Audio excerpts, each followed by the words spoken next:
Не мога да разбера каква е тази омраза към българите в Дубай. Все едно не са наши хора.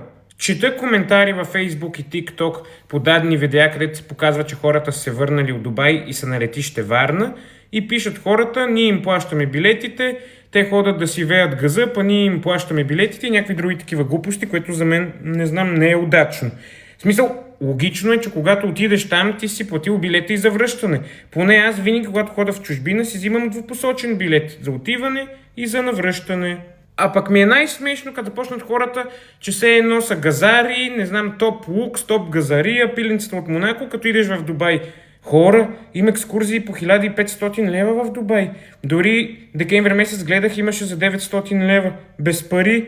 Наистина там като отидеш е скъпо, но има почивки с екскурзовод, с всичко за без пари. Аз 2024 дадох 800 лева само за билети двупосочни до Швейцария и обратно. Обратно, извинете. Лапсус имаше. Към Цюрих и обратно до България. В смисъл от София до Цюрих и обратно.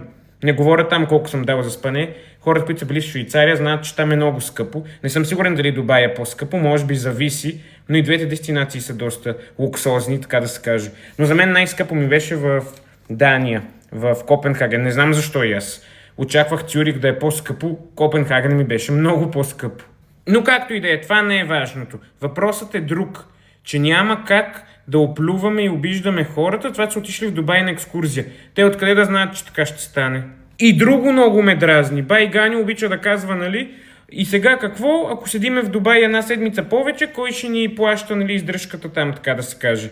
Еми да, седиш малко повече, ама какво мислиш за хората в Иран? Тях пък ги бомбандират. Хора губят живота си, ти мислиш, че ще останеш няколко дни повече в Дубай и ще изхарчиш 5 лева отгоре.